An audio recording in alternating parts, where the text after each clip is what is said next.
conferencias les sirvan de ayuda y la traten algunos ideas. Damos la bienvenida, por tanto, a estas conferencias que se celebran con motivo de la 4ª Olimpiada Filosófica de Canarias y que sigue la misma temática propuesta para este año: nuevas tecnologías y cultura humana. El objetivo que se persigue con la 4ª Olimpiada Filosófica de Canarias es fomentar la reflexión y el pensamiento crítico del alumnado de enseñanza secundaria. De ahí que hayamos querido organizar estas conferencias, con las que pretendemos exponer algunas ideas y entrar en debate sobre la relación entre la tecnología y la identidad humana. Para ello contaremos con la colaboración de dos profesores de esta sección, Gabriel Bello y Manuel Lee, a los que de antemano agradecemos su participación, y en medio de ambas ponencias nos visualizaremos un capítulo de una conocida serie que ilustra la problemática en cuestión. Comenzamos con Gabriel Bello. Gabriel Bello es catedrático de Filosofía Moral desde hace más de 30 años en la Universidad de La Laguna y tiene un extenso y destacado trabajo académico. El título de su ponencia es Identidades humanas, juicio moral y juicio tecnológico. Así que cuando quieras, Gabriel. Bueno, solo una pequeña corrección, que ya no soy profesor de filosofía moral, porque estoy jubilado. Lo fui durante mucho tiempo, pero bueno, ya no, en fin, como la cabeza no se jubila, pues me invitan a cosas como esta. Yo también os agradezco que estéis aquí esta tarde de viernes, y lo que espero es no aburriros, y que lo que yo vaya a leer, o que voy a leer, os sea de un interés mínimo. Digo de leer y debo excusarme por no funcionar de esta manera, pero yo soy a la antigua. Todavía cuando doy clase utilizo tiza y pizarra, y a la hora de exponer cosas como las que voy a exponer hoy, pues en fin, en vez de hablar, pues leo, porque así me aseguro de que digo todo lo que quiero. Bueno, entonces empiezo. Por la identidad biológica, porque creo que es la clave para entender otras identidades. La identidad biológica se puede describir de forma muy sencilla recurriendo a su condición animal y sus dos dimensiones, externa e interna. La externa es el cuerpo con sus miembros que se expone ante los sentidos de otros cuerpos como la vista y el tacto. Y la interna es más compleja, pero me limitaré al código genético o genoma y al cerebro, que son la clave de la estructura del cuerpo y de sus movimientos y actividades. La identidad biológica humana se distingue de otras identidades biológicas animales. En lo externo por la postura del cuerpo y tipo de movimientos, y en lo interno por la composición del genoma y el cerebro. También se diferencia de los productos humanos, por ejemplo, una imagen en reposo, una foto, un retrato, de una imagen en movimiento como las que aparecen en el cine y en la tele, pero también de un ordenador, de un robot, de un coche, etcétera, etcétera. Sin embargo, la identidad biológica no es tan unificada como parece, porque es sexuada, y eso la diversifica en más de una. Tradicionalmente solo se reconocían dos, masculina y femenina, pero desde finales del siglo pasado, en buena parte del mundo se reconoce que son más de dos. Están las identidades homosexuales, gay y lesbiana, la identidad bisexual y la identidad transexual. Estas dos últimas cuestionan la noción misma de identidad, entendida de un modo rígido y cerrado. Lo mismo ocurre con el cruce racial o cultural, en los que se entremezclan identidades diferentes y encerradas en sí mismas antes de la mezcla, supuestamente puras. De esos cruces surgen identidades birraciales, biculturales, carentes de límites fijos y estables, por ejemplo, en los hijos e hijas de la segunda generación de inmigrantes, o en los que surgieron de la mezcla de españoles con indias, etcétera, etcétera. Quisiera fijarme ahora en las identidades culturales, para lo cual basta prestar atención al hecho de que las identidades biológicas humanas no se muestran como tales en su desnudez sino que a partir de cierta época aparecen ocultadas o tapadas con materiales diversos, sobre todo en las partes de los cuerpos más diferenciadas anatómicamente. Desde las hojas de higuera que usaron Adán y Eva cuando se dieron cuenta de que andaban desnudos y de que eso no estaba bien, hasta la ropa interior y exterior que llevamos puesta, que nos estamos aquí y ahora, y que seguiremos llevando cuando salgamos a la calle, me imagino. Entre Adán y Eva y nosotros queda toda la ropa usada durante todo este tiempo en los 5 continentes, que siempre ha sido un símbolo de identidad y de diferencia culturales.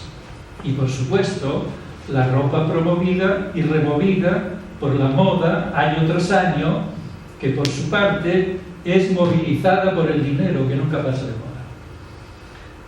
En la época de las identidades multiculturales, que también son multilingüísticas y multireligiosas, se viene gestando desde la segunda mitad del siglo pasado una cultura que puede considerarse única en la historia. Me refiero a lo que el sociólogo español Manuel Castells denomina informacionalismo, cuyo núcleo duro es Internet.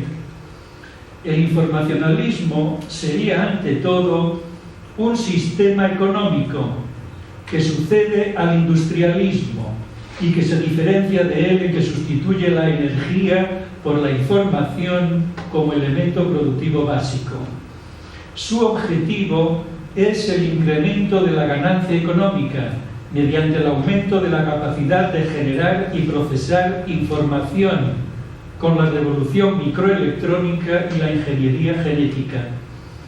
Sus rasgos más sobresalientes serían la capacidad de recombinar basada en la digitalización y en la organización binaria de la información y la flexibilidad de distribución mediante redes interactivas digitalizadas. Yo creo que lo significativo de este enfoque es que sitúa la información y su distribución en red al servicio de la productividad económica y no tanto de las capacidades humanas puestas en juego en la política y en la ética democráticas. Dicho de otro modo, que prioriza la identidad técnico-económica sobre otras identidades humanas como pudieran ser la política y la moral. Esta significación económica sería, por tanto, la motivación implícita o oculta en Internet, que pasa por ser la tecnología comunicativa más perfecta y mejor que todas las anteriores.